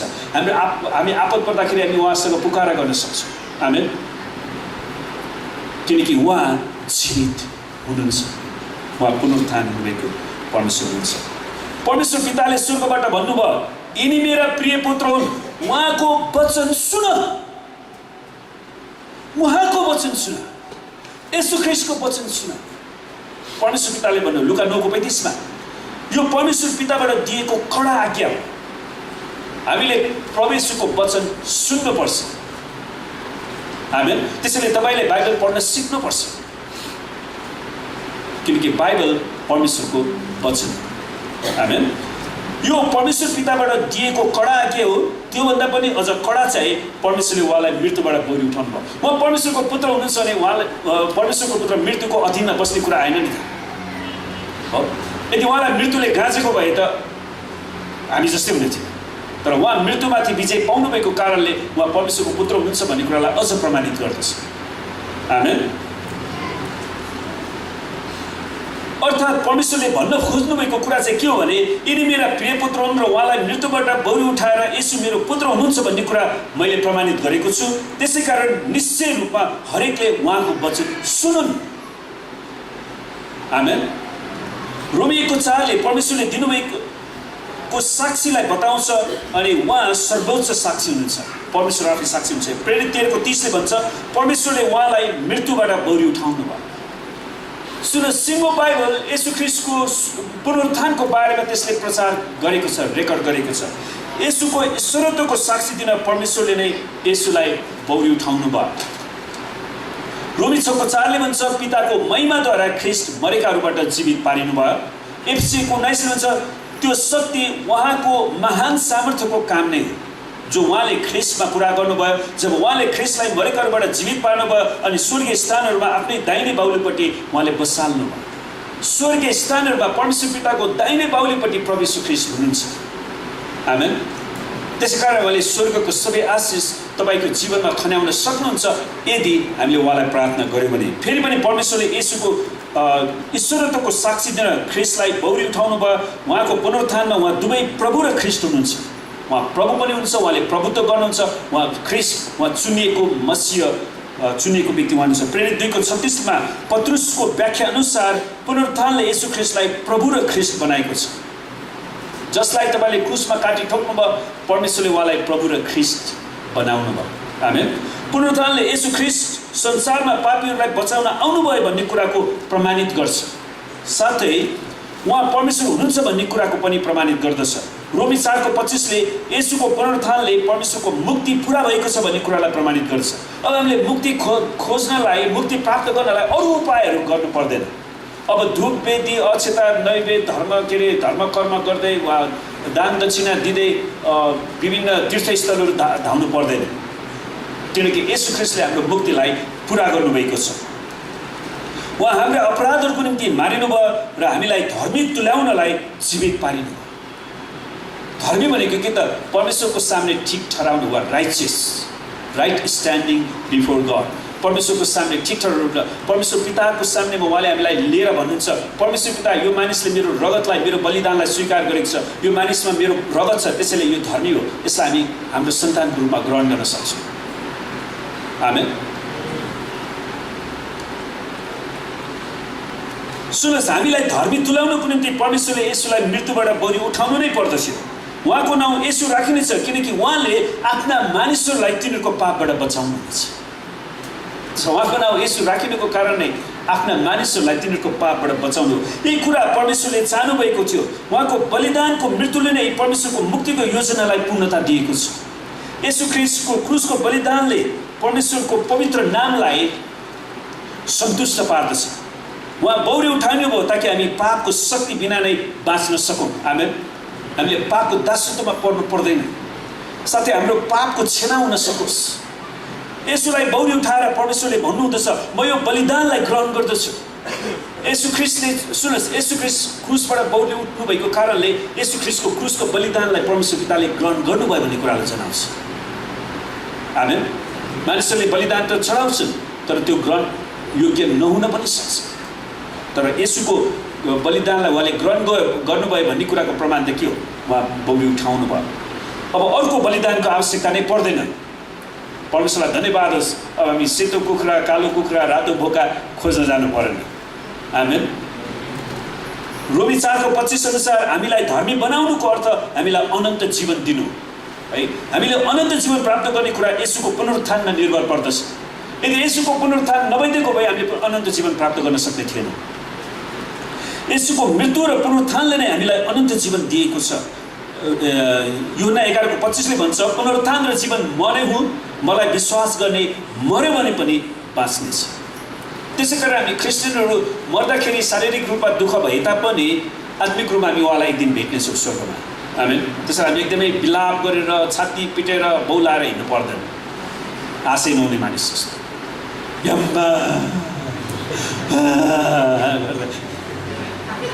जानु पर्दैन। आमेन। किनकि हाम्रो आशा छ हामी एक दिन हाम्रो प्रियजनलाई स्वर्गमा भेट्नेछौँ। यसै कारण परमेश्वरको मुक्तिको पूर्णता उहाँको पुनरुत्थान हो। दोस्रोमा येशूको पुनरुत्थानले हामीमाथि पवित्र आत्मा पठाउनु भयो। येशू पुनरुत्थान हुनुभएपछि नै उहाँले पवित्र आत्मा पठाउनु भयो नि। त्यसैले हामीलाई पवित्र आत्माको भरपुरीको आवश्यकता छ। यदि येशू च्यानबाट बौरी नउठ्नु भएको भए उहाँ पिताकोमा जानुहुने थिएन र हामीमाथि पवित्र आत्मा पठाउनु हुने थिएन।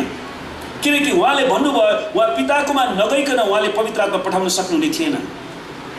यूहन्ना 16:7-8 हामी पाउँछौँ, म तिमीहरूलाई सत्य कुरा भन्दछु, म जानमा नै तिमीहरूको हित छ, किनभने म गइन भने सल्लाहकार तिमीहरू कहाँ आउनुहुने छैन।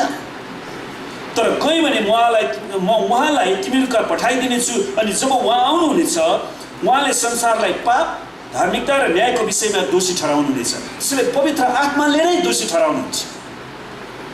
आमेन। जब उहाँ आउनुहुनेछ तब उहाँले तिमीहरूलाई सबै सत्यतामा डोर्याउनुहुनेछ। यूहन्ना 16:13। जब उहाँ आउनुहुनेछ उहाँले सबै कुरा सम्झना दिलाउनुहुनेछ। पवित्र आत्माले हामीलाई परमेश्वरको वचनको सम्झना दिलाउनुहुन्छ। कहिलेकाहीँ म विचार गर्छु यूहन्नाले कसरी त्यत्रो सबै कुरा लेख्यो होला। मर्कुसले, मत्तीले, लुकाले कसरी लेख्यो? परमेश्वरको आत्माले उनीहरूलाई सम्झना दिलाउनु। आमेन। अनि ती सबै कुरा लेख्नलाई परमेश्वरले सहायता गर्यो। मूसालाई परमेश्वरले सहायता गर्नुभयो, अगमवक्तालाई परमेश्वरले सहायता गर्नुभयो। सुन्नुहोस्, जब उहाँ आउनुहुनेछ उहाँले हामीलाई ख्रीष्टको शरीरमा समावेश गराउनुहुन्छ। हामी ख्रीष्टको शरीरमा समावेश गरिएका हुन्छौँ। जब उहाँ आउनुहुन्छ उहाँले हाम्रो अनन्त जीवनको ग्यारेन्टी पनि बन्नुहुँदछ। त्यसैले पवित्र आत्मा जब हामीलाई दिनुभएको छ त्यसको मतलब के त? हामीले अनन्त जीवन पाएका छौँ भन्ने कुराको ग्यारेन्टी हो। आमेन। त्यसैले तपाईँ पृथ्वीका कुराको लागि मात्रै मरि नभेट्नुहोस्, परमेश्वरको कुराको लागि पनि मरिभेट्नुहोस्। आमेन। सुन्नुहोस्, जब उहाँ आउनुहुँदछ उहाँ हामीभित्र बास गर्नुहुन्छ र हामीलाई परमेश्वरको मन्दिर बनाउनुहुन्छ। सुन्नुहोस्, तपाईँ परमेश्वरको मन्दिर हुनुहुन्छ अनि त्यो मन्दिरको पुजारी को त? तपाईँ आफै हो। त्यसैले तपाईँको शरीरलाई स्वस्थ राख्नु, चङ्गाई राख्नु, तपाईँको वचन खानु, वचन सुन्नु, परमेश्वरको मुहारको खोजी गर्ने जिम्मा तपाईँको। हरेक पुजारीले त्यो गर्नुपर्छ। अनि अरूको निम्ति अन्तर्विन्ती गर्ने, प्रार्थना गर्ने काम तपाईँको। सुन्नुहोस्, एउटा व्यक्तिले प्रार्थना गर्दैन भने त्यो क्रिस्चियन हुन सक्दैन। हामीले निरन्तर परमेश्वरमा प्रार्थना गर्न सिक्नुपर्छ। तब मात्रै हामी परमेश्वरको मन्दिर बन्छौँ, हामी पुजारी बन्छौँ। तिमीहरू राजकीय पुजारी हौ भनेका छन् है बाइबलले। अनि जब उहाँ आउनुहुन्छ सेवकाईको निम्ति उहाँले शक्ति पनि दिनुहुन्छ। हामीलाई सेवकाई गर्नको लागि शक्ति पवित्र आत्माले दिनुहुन्छ। हामी आफ्नै बलमा, आफ्नै बुद्धिमा, आफ्नै तागतमा सेवकाई गर्न सक्दैनौँ। आमेन। उहाँले अगुवाई गर्नुहुँदछ। पवित्र आत्माले हामीलाई अगुवाई गर्नुहुन्छ, के कुरा बोल्ने, प्रचार गर्ने, शिक्षा दिने, त्यो अगुवाई गर्नुहुन्छ। अनि परमेश्वरको वचनबाट उहाँले शिक्षा दिनुहुन्छ। त्यसैले शिक्षा परमेश्वरको वचनबाट आउनुपर्छ। उहाँको अभिषेकले नै हामीलाई शिक्षा दिँदछ है। परमेश्वरको अभिषेकले हामीलाई सबै ज्वारलाई भाँचिदिँदछ, हामीलाई स्वतन्त्र पार्नुहुन्छ। पवित्र आत्माको सम्पूर्ण सेवकाई ख्रीष्टको पुनरुत्थानमा निर्भर गर्दछ। उहाँ बौरी नउठ्नु भएको भए उहाँ स्वर्गमा जानुहुने थिएन र पवित्र आत्मा पठाउन सक्नुहुने थिएन। पवित्र आत्मा नआउनु भएको भए मण्डलीको जन्म हुने थिएन, हाम्रो निम्ति आशा हुने थिएन। हाम्रो पाप क्षमा गर्नु पनि उहाँ बौरी उठ्नु पर्थ्यो। यसु ख्रीष्ट बौरी उठ्नु भएर परमेश्वरको पिताको दाहिने हातपट्टि बस्नुभएको कारण आज हाम्रो उद्धारलाई पूर्ण रूपमा हासिल गर्नुभएको छ। त्यसैले हाम्रो पापको क्षमा पनि छ। आमेन। हाम्रो निम्ति आशा छ। यसै कारण हरेक कुरामा उहाँ आफ्नै भाइहरू जस्तै बनाइनु पर्यो र मानिसहरूका पापको प्रायश्चित गर्नलाई परमेश्वरको सेवामा उहाँ कृपालु र विश्वस्तता प्रदान गुजारी बन्नुभयो। हिब्रू 2 को 7।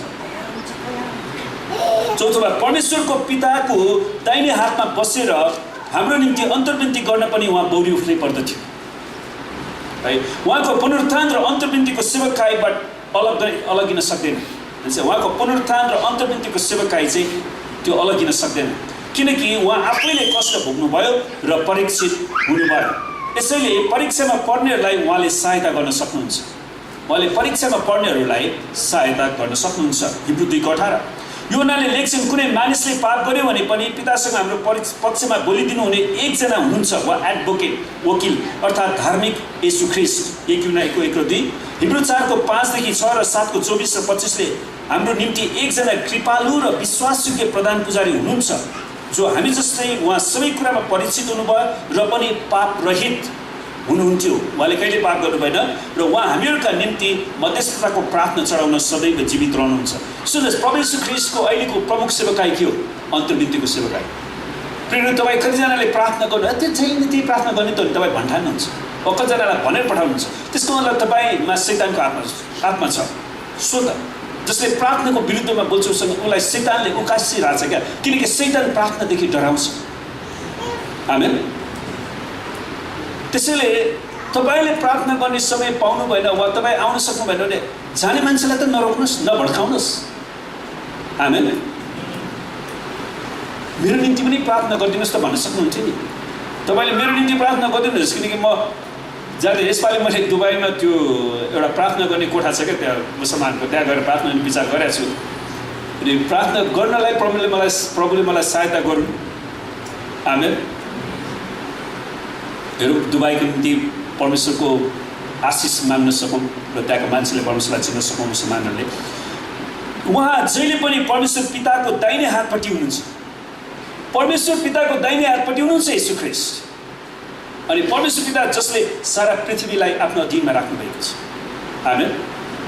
शैतान हामीलाई दोस्याइरहन्छ। सुन्नुहोस्, शैतान जहिले पनि दोस्याउने काम गर्छ, तर येशूले हाम्रो पक्षमा बोलिरहनुहुन्छ। त्यो चाहिँ खुसीको कुरा। हाम्रो पक्षमा बोलिदिने मान्छे छ, अनि त्यो चाहिँ येशू ख्रीष्ट हुनुहुन्छ, जो पुनरुत्थान हुनुभयो। उहाँ हाम्रो वकिल, हाम्रो पक्षमा बोलिदिने हुनुहुन्छ। उहाँ बौरी नउठ्नु भएको भए उहाँ स्वर्गसम्म उचाल्नुहुने थिएन, र यदि उहाँ नउचालिनु भएको भए हाम्रो पक्षमा बोलिदिने व्यक्ति पनि हुने थिएन। परमेश्वरलाई धन्यवाद होस्, बौरी उठ्नुभयो। शब्दहरूमा व्यक्त गर्न नसकिने सुस्केरमा पवित्र आत्माले हाम्रो निम्ति मध्यस्थ गर्नुहुने थिएन यदि येशू बौरी नउठ्नु भएको भए। आमेन। परमेश्वरलाई धन्यवाद होस्। यसै कारणले परमेश्वरले त्यो सुस्केरामा पनि हाम्रो निम्ति अन्तर्विन्ती गर्नुहुन्छ। रोमी 8 को 26। त्यसै कारण अनन्तसम्म गरिने अन्तर्विन्तीको निम्ति, जसको कारण परीक्षामा पर्न नपरोस् साथै उम्कने बाटोलाई पछ्याउन सकोस् भनेर पनि येशूको पुनरुत्थानको आवश्यकता थियो। 5औं, आत्मिक वरदान दिनको निम्ति पुनरुत्थानको नितान्त आवश्यक थियो। सुन्नुहोस्, परमेश्वरले हामीलाई आत्मिक वरदान दिनको निम्ति पनि येशू ख्रीष्ट मृत्युबाट बौरी उठ्न आवश्यक थियो। यी वरदानहरू परमेश्वरको सेवा गर्नको निम्ति हरेक ख्रिस्टियनलाई परमेश्वरको आत्माद्वारा दिएको स्वर्गीय क्षमता, परमेश्वरले दिनुभएको क्षमता। त्यसैले वरदानको खोजी गर्न पर्छ, प्रार्थना गर्न पर्यो।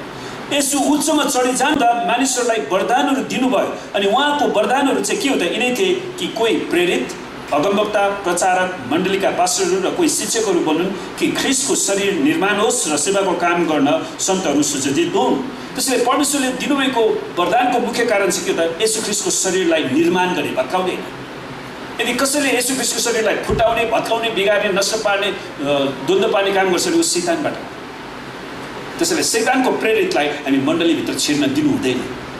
आमेन। त्यो जोसुकै होस्। अनि सेवाको काम गरेर सन्तलाई सुसज्जित पार्ने काम चाहिँ यो वरदानले गर्दछ, जुन कुरा एफिसी 4:8-11 पाउँछ। उहाँ स्वर्गमा फर्किनु भयो र तब उहाँले वरदानले भरिएका मानिसहरू र आत्मिक वरदानद्वारा आफ्नो मण्डलीलाई बलियो रूपमा निर्माण गर्नुभयो। तर ख्रीष्टको वरदानको नापअनुसार हामी हरेकलाई अनुग्रह दिएको छ। त्यसले परमेश्वरले हरेकलाई अनुग्रह दिनुभएको छ। यी सबै कुरा उहाँको पुनरुत्थानमा आधारित छन्। पुनरुत्थानले विश्वासीलाई आत्मिक शक्ति प्रदान गर्छ। हामीलाई आत्मिक शक्ति पनि प्रदान गर्छ।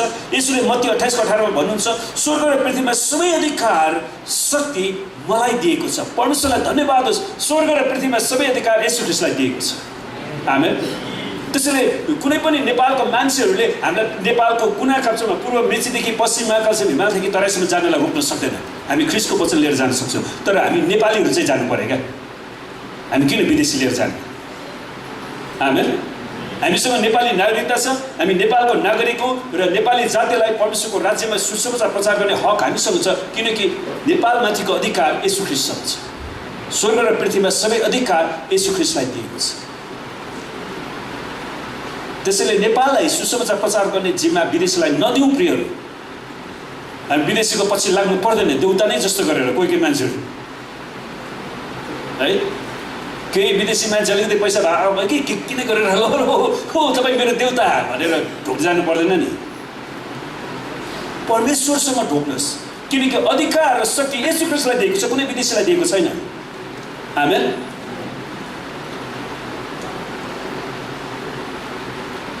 फेरि प्रेरितको आत्मा उहाँले भन्नुहुन्छ, तर पवित्र आत्मा तिमीहरूमा आउनु भएपछि तिमीहरूले शक्ति पाउनेछौ। त्यसैले हामीले खोज्नुपर्ने कुरा चाहिँ पवित्र आत्माको भरिपुरी रहेछ।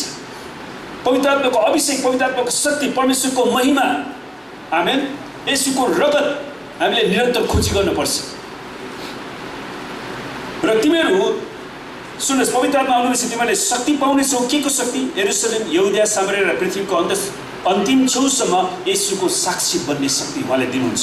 रोमी 8:11 भन्दछ, तर यदि येशूलाई मरेकोबाट जीवित पार्नुहुनेको आत्मा तिमीहरूमा वास गर्नुहुन्छ भने, सुन, येशूलाई मरेकोबाट जीवित पार्नुहुने पवित्र आत्मा, त्यही पवित्र आत्मा चाहिँ तपाईँ ममा वास गर्नुहुन्छ र उहाँले हाम्रो जीवनलाई पनि सजीव बनाउनुहुन्छ परमेश्वरको कुराहरूमा। आमेन। उहाँको आत्माद्वारा तिमीहरूको मरणशील शरीरलाई पनि उहाँले जीवन दिनुहुन्छ।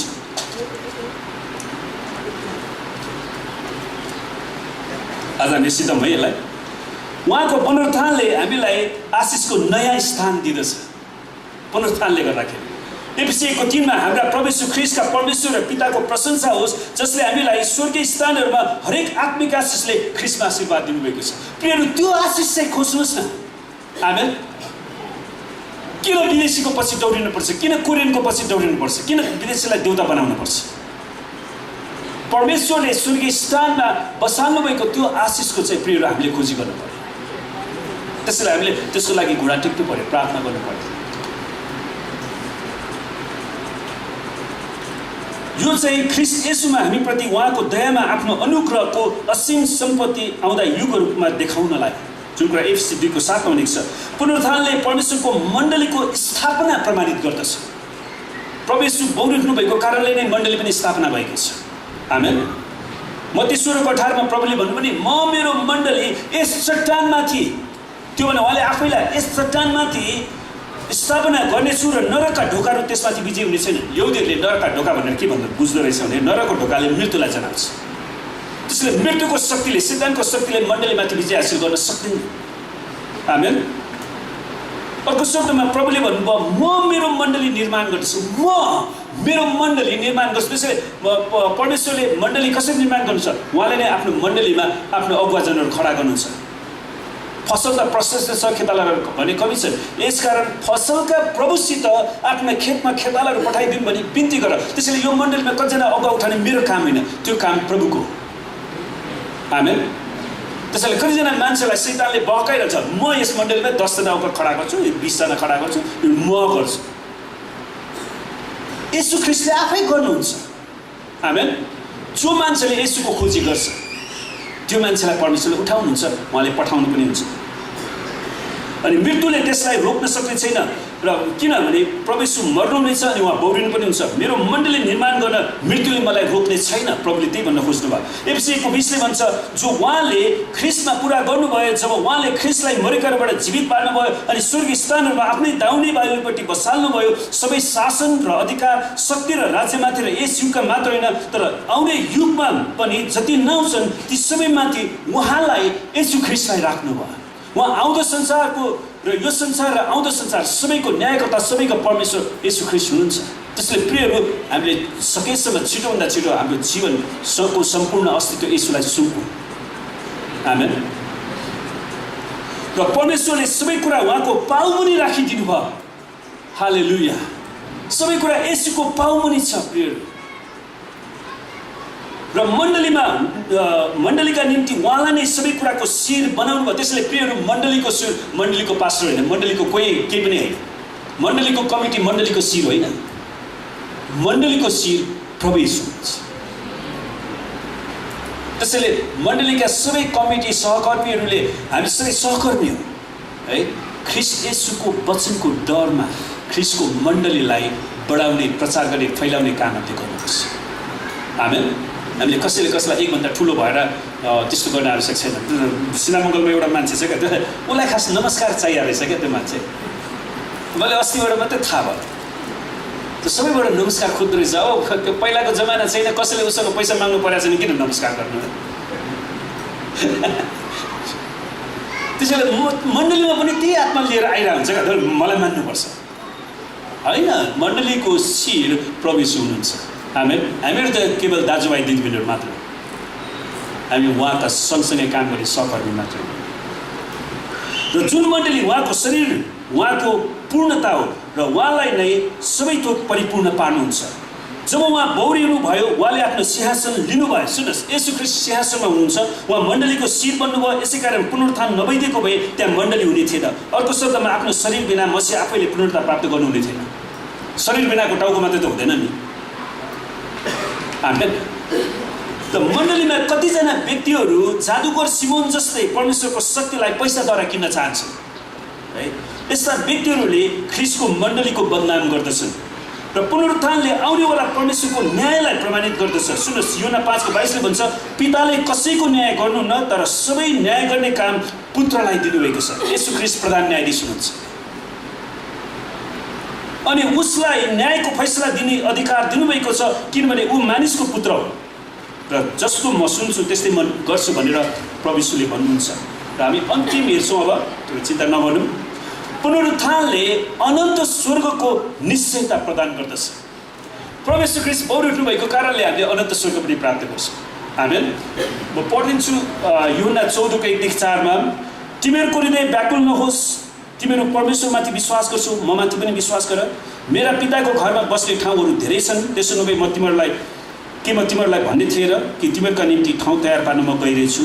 अनि गएर मैले तिमीहरूको निम्ति ठाउँ तयार पारेपछि म फेरि आउनेछु र तिमीहरूलाई म कहाँ लैजानेछु। सुन्नुहोस्, प्रभु येशूले भन्नुभयो म स्वर्गमा फालिदिन्छु भन्नु भएन, म तिमीहरूलाई म कहाँ लैजानेछु र जहाँ म छु त्यहाँ तिमीहरू पनि हुनेछ। जहाँ म छु त्यहाँ तिमीहरू पनि हुनेछ। जहाँ म गइरहेछु तिमीहरू त्यहाँ जाने बाटो चिन्छौ। आमेन। त्यसैले प्रियहरू, पुनरुत्थान कति महत्त्वपूर्ण हाम्रो क्रिस्चियन विश्वासको मुटु हो। आमेन। र आउनुहोस् हामी सबैजना आँखा चिम्लौँ र हामी केही समय मनन गरौँ। अब हामी पवित्र प्रभु भोजमा जानेछौँ र हाम्रो जीवनमा प्रस्ताव गर्नुपर्ने कुरा छ भने प्रस्ताव गर्नु होला। र पहिलो कुरिन्थी 11:23 म पढिदिन्छु।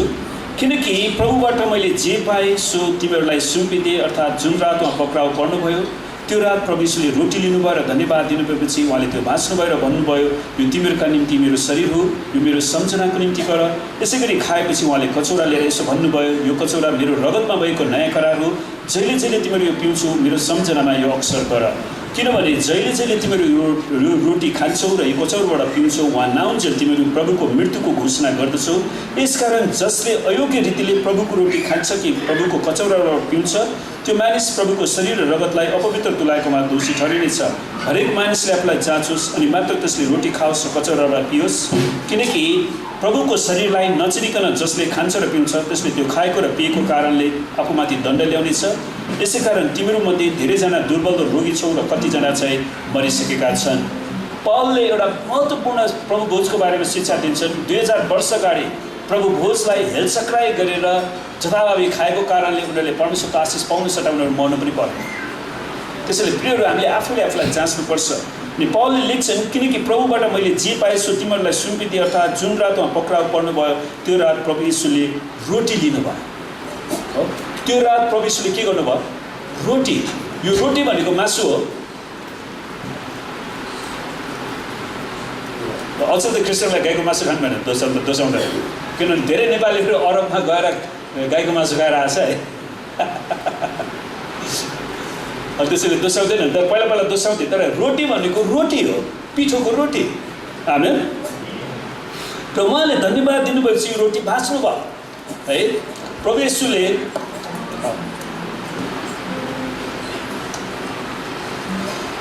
रोटीलाई भाँच्नुहुन्छ। नेपाली रोटी भएर च्यातिनुहुन्छ। भाँच्नुभयो र उहाँले भन्नुभयो यो तिमीहरूको निम्ति मेरो शरीर हो। सुन्नुहोस्, प्रभु येशू ख्रीष्टको बलिदानलाई हामी प्रभुले भन्नुहुन्छ नि, जसले मानिसको पुत्रको शरीर खाँदैन र मानिसको पुत्रको रगत पिउँदैन भने त्यो आफैमा जीवन हुँदैन। त उहाँले कसरी आफ्नो शरीर रगत खुवाउनु भयो? त उहाँले त्यो निस्तारचाडको भोजको रोटीलाई लिएर प्रभु भोजको रोटी बनाउनुहुन्छ अनि उहाँले नयाँ करार स्थापना गर्छ। उहाँले भन्छ यो रोटी तिमीहरूको निम्ति मेरो शरीर हो, जो उहाँले मानिसको पापको लागि क्रुसमा तोड्दै हुनुहुन्थ्यो। आमेन। अनि त्यसरी यो रोटी खाएर हामीले येशूको शरीरमा सहभागी हुँदछौँ। अनि त्यसै गरी उहाँले भन्छ यो कचौरा मेरो रगतमा भएको नयाँ करार हो र जहिले जहिले यो तिमीहरू पिउँछ यो अक्सर गर्ने गर। त्यसैले प्रियहरू, प्रभु भोजलाई हामीले अक्सर खानुपर्छ।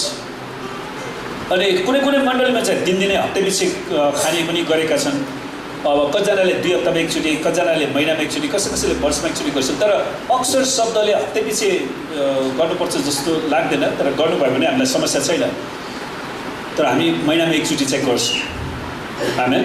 हामीले किनकि यो रोटी र कचौराले प्रभु येशू ख्रीष्ट मेरो पापको लागि क्रुसमा जानुभयो र उहाँले मैले भोग्नुपर्ने दण्ड उहाँले भोगिदिनु भयो। मेरो पाप धुनको लागि उहाँले आफ्नो रगत बगाउनु भयो र उहाँ मेरो प्रधान पुजारी हुनुहुँदछ अनि उहाँले मेरो निम्ति अर्ज बिन्ती गर्नुहुन्छ।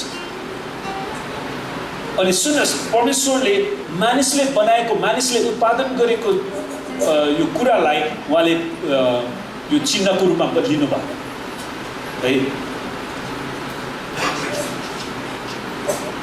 किनभने जहिले जहिले तिमीहरू रोटी खान्छौ र यस कचौरालाई पिउँछौ उहाँ नआउन्जेल तिमीहरू प्रभुको मृत्युको घोषणा गर्छौ। त प्रभुको दोस्रो आगमन नउन्जेलसम्म हामीले येशूको मृत्युको घोषणा गर्नै पर्छ। यदि उहाँ मर्नुभयो भने उहाँ बौरी पनि उठ्नुभयो, अनि उहाँ बौरी उठ्नुभयो भने उहाँ फेरि आउँदै हुनुहुन्छ। अनि उहाँ आउनु हुँदाखेरि हामी के गरिराखेका हुनेछौँ? येशू ख्रीष्ट सँगै जानको लागि हामी तयारी छौँ कि छैन? अनि प्रभु येशू ख्रीष्टले पनि आफ्नो दुलहीलाई लिनको लागि उहाँले तयार गरिनुहुन्छ। उहाँले वास्तवमा अघि हामीले पढेको जुन योजना 14 अध्याय छ त्यो यहुदी कन्सेप्टको चाहिँ विवाहको कन्सेप्ट हो। उनीहरूले मगनी गरेपछि यहुदी घरानामा चाहिँ विवाहको लागि मगनी गरेपछि उनीहरूले विवाह 1 वर्षपछि गर्दो रहेछ।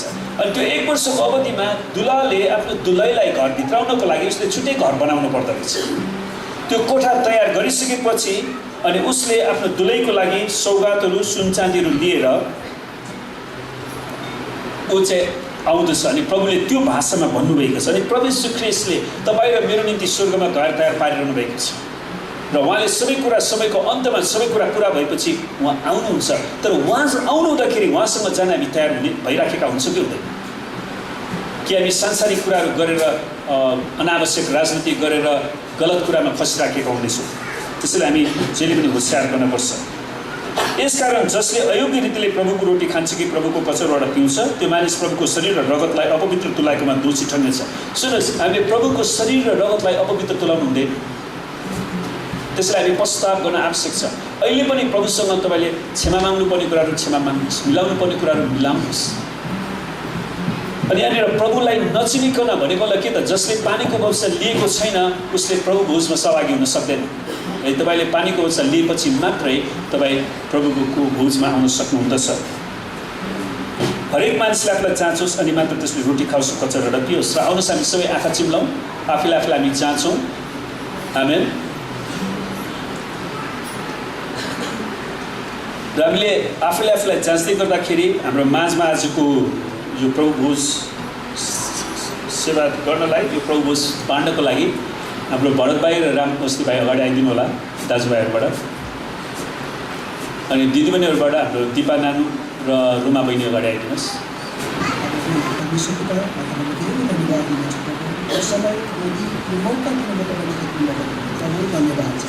धन्यवाद छ प्रभु, तपाईँ हाम्रो साथमा हुनुभएको हामी तपाईँको उपस्थितिमा आउन सकेका छौँ प्रभु, धेरै धन्यवाद छ। धन्यवाद छ प्रभु, हामी आज तपाईँको यो उपस्थितिमा आउँदाखेरि तपाईँको उपस्थितिमा आएर हामी जुन कचौरामा सहभागी हुनेछौँ प्रभु, त्यसमा तपाईँले आशिष दिनुहोस्। हाम्रो सबै शरीरलाई तपाईँले आफ्नो रगत पकाएर आफ्नो रगतद्वारा हामीलाई स्वतन्त्र बनाउनुभयो, हामीलाई क्षमा गर्नुभयो, पापलाई धुनुभयो। त्यसको फलस्वरूप हामी आज तपाईँको यो कचौरामा सहभागी हुनलाई हामीलाई सहायता गर्नुभयो प्रभु, तपाईँलाई धेरै धन्यवाद छ प्रभु। यो खाइपी तपाईँको महिमा गर्न सक्नु धन्यवाद छ, येशू प्रभुको नाममा आमेन। हालेलुया। स्वर्ग पृथ्वी सृष्टि गर्नुहुने परमेश्वर बुवा, हामी तपाईँलाई धेरै धन्यवाद दिन्छौँ। पिता, तपाईँले हामीलाई यति धेरै प्रेम गर्नुभयो प्रभु, यति धेरै वास्ता गर्नुभयो प्रभु, हामी तपाईँलाई धेरै धन्यवाद दिन्छौँ। हामी तुच्छ, हामी अधर्मी, हामी पापी थियौँ प्रभु। तपाईँले आफ्नो एकलौटी पुत्रलाई प्रभु यस धरतीमा हाम्रो पापको लागि पठाउनुभयो प्रभु। तपाईँको कति महान प्रेम र तपाईँको कति महान कुराहरू छ प्रभु, हामी तपाईँलाई धेरै धन्यवाद दिन्छौँ। हामीले जति धन्यवाद दिए तापनि तपाईँले गर्नुभएको कामको लागि प्रभु त्यो केही पनि होइन, तर तपाईँले हामीमाथि दया गर्नुभयो प्रभु, तपाईँलाई धन्यवाद छ पिता। प्रभु येशू, हामी तपाईँलाई धन्यवाद दिन्छौँ प्रभु। तपाईँ परमेश्वर भइकन यस धरतीमा तपाईँ मानव रूपमा आउनुभयो प्रभु। हामी मर्नुपर्ने ठाउँमा प्रभु तपाईँ मर्नुभयो, हाम्रो पापको लागि तपाईँ बलि हुनुभयो प्रभु। आज तपाईँलाई प्रभु हामी मानवले कति तुच्छ सम्झौँ र कति हाम्रो अधर्मको कारण तपाईँ छेडिनुभयो प्रभु येशू। आज हामी त्यो दिनको सम्झना गर्दछौँ प्रभु। हाम्रो अधर्म, हाम्रो पापलाई तपाईँले लिनुभयो र प्रभु तपाईँले आफ्नो धार्मिकतामा हामीलाई सम्झिनुभयो प्रभु। हामी तपाईँलाई धेरै धन्यवाद दिन्छौँ प्रभु येशू। हाम्रो लागि तपाईँ यस धरतीमा मानव रूपमा आउनुभयो प्रभु, हाम्रो पाप तपाईँले लिनुभयो, हामी तपाईँलाई धन्यवाद दिन्छौँ। पवित्र आत्मा, हामी तपाईँलाई धन्यवाद दिन्छौँ। तपाईँले यो कुरा प्रकट गर्नुभयो प्रभु, यो कुरा हामीलाई बताउनुभयो, तपाईँलाई धेरै धन्यवाद छ प्रभु, धेरै धन्यवाद दिन्छौँ। यो प्रभु हामी जुन तपाईँले हामीलाई दिनुभएको आज्ञाअनुसार हामी तपाईँको शरीर र रगतमा सहभागी भइरहेका छौँ प्रभु। तपाईँले हामीलाई आशिष दिनुहोस् प्रभु। तपाईँको आगमन हुँदा हामी साँच्चै नै तपाईँले बनाउनु भएको एउटा दुलै जस्तो, तपाईँले सोच्नु भएको दुलै जस्तो हामी हुन सकौँ प्रभु। तपाईँको आगमन हुँदा हामी तपाईँसँग उठाइ लाने योग्यको हुन सकौँ, हामी तपाईँसँग यही बिन्ती गर्छौँ प्रभु। हामी संसारमा छौँ, हामीलाई सहायता गर्नुहोस्, हामीलाई बचाउनुहोस्, तपाईँको दुलै बनाएर हामीलाई राख्नुहोस्। सबै कुराको लागि हामी तपाईँलाई धन्यवाद दिँदै माग्छौँ आशिष प्यार प्रभु येशू ख्रीष्टको नाममा आमेन।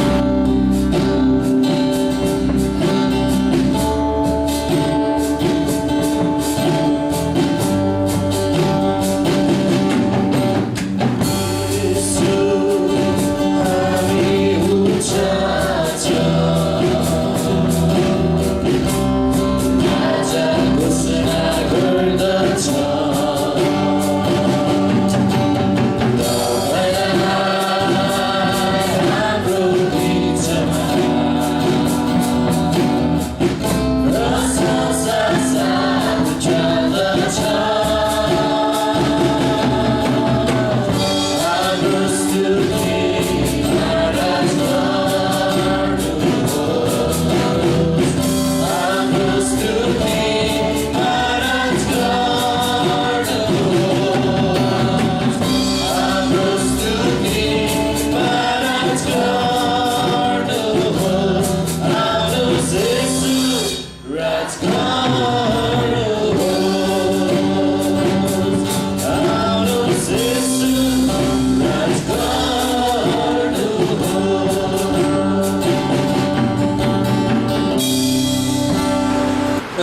परमेश्वरलाई धन्यवाद दिनुहोस् उहाँको महान प्रेम, येशू ख्रीष्टको त्यस महान बलिदान र पुनरुत्थानको लागि हृदयदेखि नै प्रभुलाई धन्यवाद दिनुहोस्। हालेलुया।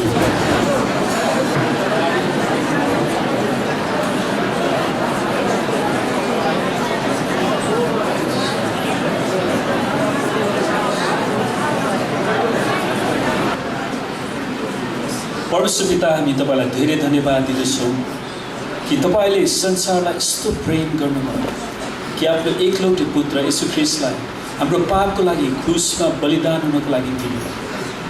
परमेश्वर, हामी तपाईँलाई धन्यवाद दिन्छौँ, तपाईँ पिताको सम्पूर्ण आज्ञाप्रति पूर्ण रूपमा आज्ञाकारी हुनुभयो र क्रुसको मृत्युसँग र तपाईँले हाम्रो ठाउँलाई लिनुभयो, हाम्रो निम्ति तपाईँ छेडिनुभयो, रोपिनुभयो, हाम्रो निम्ति तपाईँ घायल हुनुभयो, हाम्रो निम्ति तपाईँले सबै बदनामहरू सहनुभयो। हामी तपाईँलाई धन्यवाद दिन्छौँ। पवित्र आत्मा यो सत्यता तपाईँले हामीलाई प्रकट गरिदिनु भएको छ र येशू ख्रीष्टलाई विश्वास गर्ने मन दिनुभयो। प्रभु, हामी प्रार्थना गर्छौँ, नेपालमा अझै पनि 3 करोड मानिसहरू छन् प्रभु, पूर्व मेचीदेखि पश्चिम महाकालीसम्म अनि हिमालदेखि तराईसम्म छरिएर रहेका हाम्रा सम्पूर्ण नेपाली जातिहरूलाई प्रभु तपाईँको राज्यमा ख्रीष्ट येशूमा डोर्याउनलाई तपाईँले हामीलाई शक्ति दिनुहोस्, अभिषेक दिनुहोस्। प्रभु, तपाईँको सुसमाचार प्रचार गर्नलाई सहायता गर्नुहोस् पिता, र तपाईँको मुक्तिमा डोराउनलाई तपाईँले हामीलाई समय दिनुहोस्। प्रभुजी, त्यो मौका अवसरहरू दिनुहोस्। हामी तपाईँलाई धन्यवाद दिन्छौँ। प्रभु, हामी प्रार्थना छ आज जो आउन सक्नु भएन, कोही रोगी बिरामी हुनुहुन्छ भने उनीहरूलाई हामी येशूको नाममा चङ्गाइको घोषणा गर्छौँ। कोही घटी कमीमा छन् भने उनीहरूको आवश्यकतालाई पुऱ्याउने आज्ञा दिँदछौँ। प्रभु, हाम्रो मण्डलीका देश बाहिर रहेका हाम्रा सबै सदस्यहरू जो जति छन् उनीहरूको साथमा तपाईँ रहनुहोस्। प्रभुजी, उनीहरूको एक्लोपनामा तपाईँले सङ्गति दिनुहोस्। प्रभुजी, उनीहरूको घायल हृदयलाई प्रभु तपाईँले चङ्गाइदिनुहोस्, तपाईँले छुटकारा दिनुहोस्, उनीहरूको अभावमा तपाईँले छुटाइदिनुहोस्। प्रभु, हामी तपाईँसँग बिन्ती गर्दछौँ। प्रभु, हामी प्रार्थना गर्छौँ यो हप्ताभरिको हाम्रो सेवकाईमा, यात्रामा, पढाइमा, सम्पूर्ण काममा तपाईँले हामीलाई आशीर्वाद दिनुहोस्। प्रभु, हामी प्रार्थना गर्छौँ परमेश्वर तपाईँले यस पुनरुत्थान एक्लेसिया मण्डली परिवारलाई आशिष दिनुहोस्, हरेकलाई रक्षा गर्नुहोस्। प्रभु परमेश्वर, तपाईँले आफ्नो मुख यस पुनरुत्थान एक्लेसिया मण्डली परिवारमाथि चम्काउनुहोस् र हरेकलाई अनुग्रह गर्नुहोस्। परमेश्वर, तपाईँले नै आफ्नो चेहरा यस पुनरुत्थान एक्लेसिया मण्डली परिवारमाथि प्रकाश गर्नुहोस् र हरेकलाई तपाईँको शान्तिले गर्नुहोस् र परमेश्वर पिताको प्रेम, परमेश्वर ख्रीष्टको अनुग्रह र पवित्र आत्माको शान्ति, सङ्गति र सहभागिता हामीहरू हरेकसित आजदेखि सदा सर्वदा रहेर येशूको नाम। जय मसीह।